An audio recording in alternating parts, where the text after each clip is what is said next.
इस महफिल, इस कार्यक्रम के मुख्य अतिथि, विशिष्ट अतिथि के रूप में हमारे बड़े भाई विनोद श्रीवास्तव जी आज इस ग्राम में आकर के अपने आप को हमने धन्य महसूस किया है। यहाँ का मिट्टी रियल चंदन का मिट्टी के समान है। ये इस गांव के लिए नहीं, बिहार के लिए फख्र का विषय है। और हम गौर से सुन रहे थे अपने विनोद भाई को, इन्होंने कहा है पुस्तकालय, जब जिस दिन पुस्तकालय का बेहतरीन रूप से यहाँ स्थापना हो जाएगा, हमारे आचार्य श्री शिवपूजन सहाय जी पुनः जीवित हो उठेंगे। और उसमें एक और छोटा सा हम आयाम जोड़ रहे हैं कि वो डिजिटल लाइब्रेरी भी यहाँ उस लाइब्रेरी में होना चाहिए, जिससे कि पूरी दुनिया में यहाँ से कनेक्ट होकर के वो शोध हो सकता है।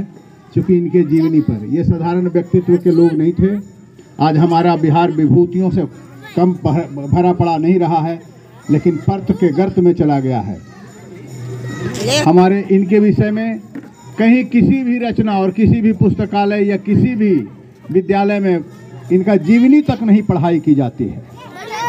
पहले इनकी जीवनी पढ़ाई की जाती थी, हम लोग भी बचपन में इनके विषय में जाना और पढ़ा है, लेकिन किसी न किसी साजिश के तहत विलुप्तीकरण में ये चले गए। ये सबसे बड़ा दुर्भाग्य है।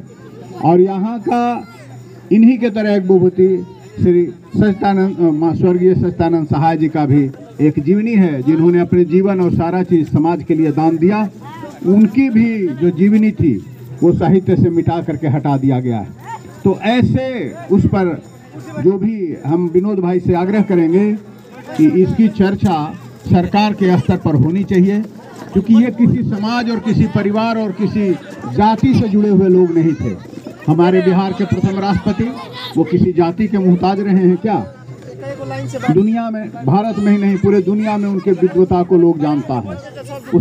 उसी प्रकार से ऐसे ही विभूतियों को ढूंढ करके यदि जब तक हमारे बच्चे नहीं जान पाएंगे तो वो आगे चल करके हम लोगों को भूलते चले जाएंगे। कोई भी कृति धूमिल होती चली जाएगी और बिहार बहुत छोटा होता चला जाएगा। युगों में ऐसा पुरुष पैदा होते हैं, इसलिए बहुत सारे लोग यहाँ पर बैठे हैं। हम इस धरती को पुनः नमन करते हैं और उम्मीद करते हैं कि अगले पुण्यतिथि पर फिर मुझे यहाँ आने का अवसर मिलेगा। इन्हीं शब्दों के साथ जय हिंद, जय भारत। बहुत बहुत धन्यवाद अवधेश जी। अब अध्यक्षीय उद्गार खातिर